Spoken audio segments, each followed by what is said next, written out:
It is a Tuesday morning in the spring of 1954. Somewhere in a suburb outside of Cleveland, Ohio, a woman named Ruth is already awake before 6. The percolator is on. The beds are made. There is a pot of oatmeal on the stove and the smell of toast in the air, and in about 40 minutes her husband will come down those stairs and find everything exactly as it should be. Nobody told her to do any of this. Nobody needed to. Ruth learned these rules the way most women of her generation learned everything important. Not from a classroom, not from a book, but from watching her mother. And her mother watched her mother. These were passed down the way recipes were passed down. Through the hands, through the eyes, through the quiet work of ordinary mornings. And here's the thing that gets lost when people talk about 1950s wives. Some of these rules were genuinely beautiful. Some of them were true wisdom, the kind that still works today if you're paying attention. And rule number 1, the deepest one, the one beneath all the others, might surprise you. Let's begin. Rule 10. The home was not just clean, it was intentional. There is a difference between a clean house and a home that feels like something. The 1950s wife understood this difference in her bones. Documented schedules from America's Housekeeping Book, a real publication widely used in the 1950s, showed that a well-run household operated on a rotating system. Different rooms deep cleaned on different days. Daily tasks were small and fast. Wipe the sink, make the beds, sweep the kitchen floor. Weekly tasks were larger. The whole thing was designed so nothing ever fell into crisis. But what the schedules couldn't capture was the instinct behind them. A vase of fresh flowers on the table when they cost almost nothing. A dish towel folded neatly over the oven handle. The smell of bread baking on a Saturday morning not because it was required, but because it made the house feel alive. Ruth didn't do these things out of obligation. She did them because she understood something deeply, that the people who lived in that house felt the difference between a place that was merely functional and a place that was cared for. That is a skill. A real one. And most people who grew up in homes like that carried the feeling of it for the rest of their lives without ever being able to fully explain where it came from. Rule 9. She knew how to cook. Actually cook. Meals in 1950s America were not grabbed. They were not ordered. They were not reheated. They were planned the night before, prepared from scratch in the morning and served at a table where everyone sat down together. A typical 1950s wife kept a mental inventory of what was in her kitchen the way a carpenter knows his tools. She could stretch a small cut of meat into a meal for 5. She could make a pan of rolls from memory. She knew which vegetables were cheapest in which season and planned accordingly. The family dinner table in this era was not a convenience. It was, according to oral histories collected by researchers and historians of the period, the social and emotional center of family life. Everyone at the table, at the same time, every night. People who grew up in those homes talk about those dinners the way people now talk about things they can barely find anymore. That feeling of everyone together. No phones, no separate schedules. Just the passing of a bowl and the sound of your family's voices. Ruth was the one who built that, 7 nights a week, with her own hands. Rule 8. She never let a disagreement become a permanent wound. Here is a piece of documented marriage wisdom from the 1950s that has survived every decade since, because it is simply true. Never let the sun set on an argument. Marriage advice columns, household guides, and the women themselves, interviewed decades later in oral histories, return to this idea again and again. The couples who lasted were not the ones who never argued. They were the ones who didn't let a fight from Tuesday still be alive on Thursday. Ruth and her husband disagreed. Of course they did. But there was a practice, absorbed from her parents, from the neighborhood, from the culture of that era, that when the argument was over, it was over. You didn't bring it back out at a later date as ammunition. You didn't catalog grievances. You resolved it, and you moved forward, and you meant it. Researchers who have studied long marriages consistently find this to be one of the most reliable markers of durability. Not the absence of conflict, the willingness to genuinely let go of it.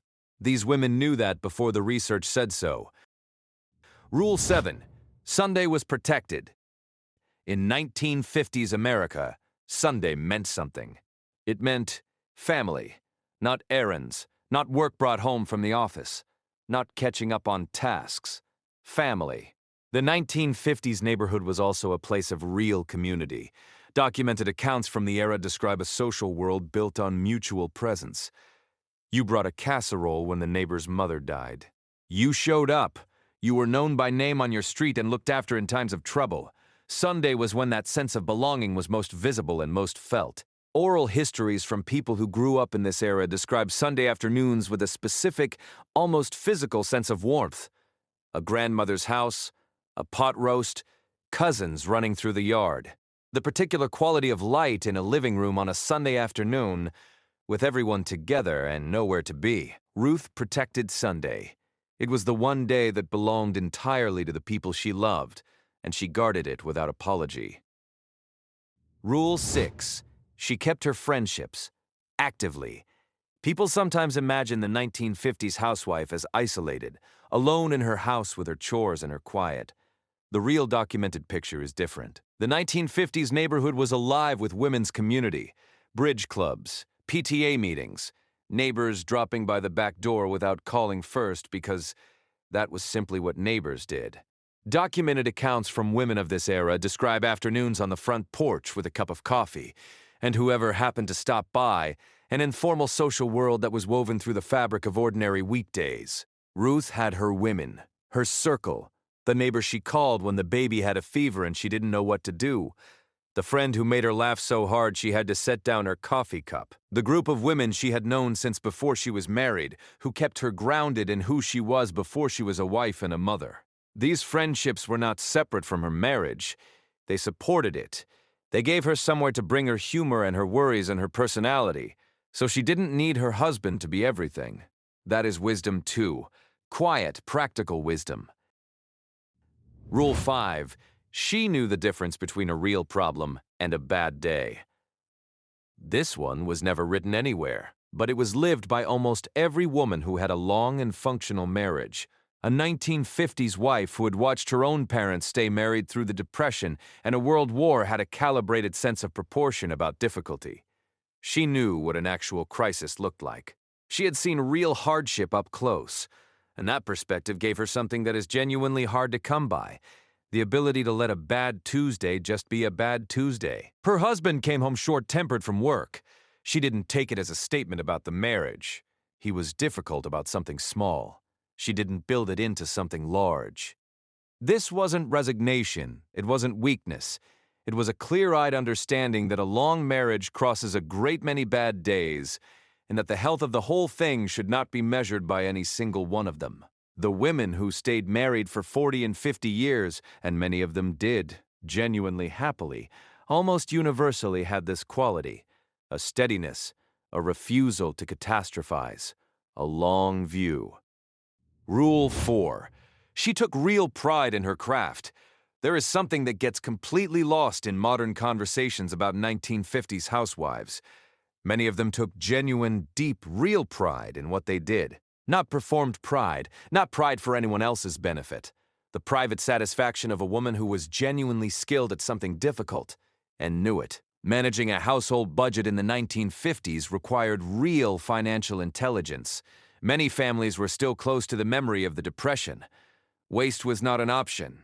Every dollar was accounted for. The ability to feed a family well on very little, to stretch and plan and improvise, was a serious practical skill that kept families stable.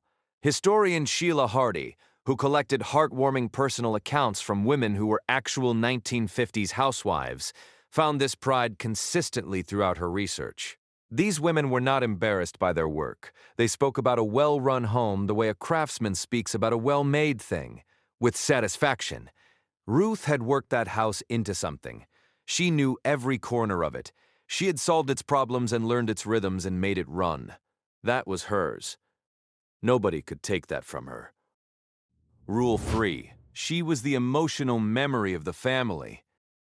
Every family has one person who remembers everything. Who remembers that your son's birthday falls 2 days before the school play, and you need to plan around both. Who remembers that your husband's mother is coming in 3 weeks, and the spare room needs fresh linens. Who remembers that the eldest child has been quiet for 3 days and something is probably wrong even though nobody has said so yet? In the 1950s household, that person was almost always the wife. Oral histories and sociological research from this era described women performing an enormous amount of invisible cognitive labor, the constant background tracking of every person in the family's emotional state, schedule, and needs, not because they were told to, because they were paying attention in a way that kept the whole operation from falling apart. She was the one who noticed, before anyone else did, before things became a problem. And when she walked into a room and looked at her child's face and just knew, that was not magic. That was decades of quiet, deliberate attention to the people she loved most in the world. Rule 2. She put care into her appearance, for herself as much as anyone. This one gets misread constantly. Yes, the 1950s wife was expected to look neat and put together. That part is true. But the deeper reality, documented in memoir after memoir from women of this era, is that getting dressed properly, wearing something pretty, doing their hair, this was also something they did for themselves. Getting out of the house dress and putting on a proper dress before her husband came home was not just about pleasing him. It was a ritual of self-respect, a way of saying, I have not disappeared into this house. I am still a person. I still care about how I present myself to the world. Women of this era, who were interviewed late in life about what had kept their marriages alive over decades, came back to this again and again. Not the lipstick specifically, but the intention behind it. The daily choice not to let yourself go.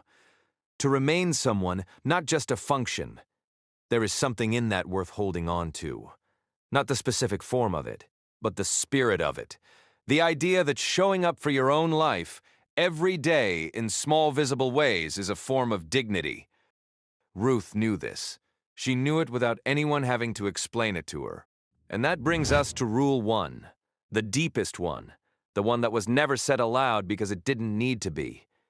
Think about what these women had lived through before they were wives. The Great Depression, rationing, brothers and husbands and fathers gone to war, genuine uncertainty about whether the world would survive the decade. And then, on the other side of all that, a house, a family, a life that was quiet and stable and safe. The deepest unspoken rule of the 1950s marriage was simply this: she was genuinely grateful for it, not naively, not blindly, but with the bone-deep gratitude of someone who had seen what the alternative looked like. She knew what instability felt like. She knew what fear felt like. And this life, this ordinary, beautiful, demanding, imperfect life, felt like a miracle by comparison. That gratitude was not weakness. It was the foundation. It was the thing that made every other rule possible. The clean house, the cooked dinner, the long view on a bad Tuesday. She was not just keeping a marriage. She was choosing it every single day, with full awareness of what it cost and what it gave back. And what it gave back, for many of these women, was everything. Ruth is in her kitchen in Cleveland. The oatmeal is ready, the table is set, the house smells like coffee and toast and something warm. She hears footsteps on the stairs. She turns toward the door and she smiles. Not because she has to, because this is her life. And this morning, like most mornings, she is glad to be in it. These women were not simple. They were not less than. They built something that held entire generations together, with their hands and their patience and their skill and their love. If this reminded you of someone, your grandmother, your mother, a woman whose name you carry in you somewhere, hit subscribe. There's more honest history like this waiting for you. And the next story is ready when you are.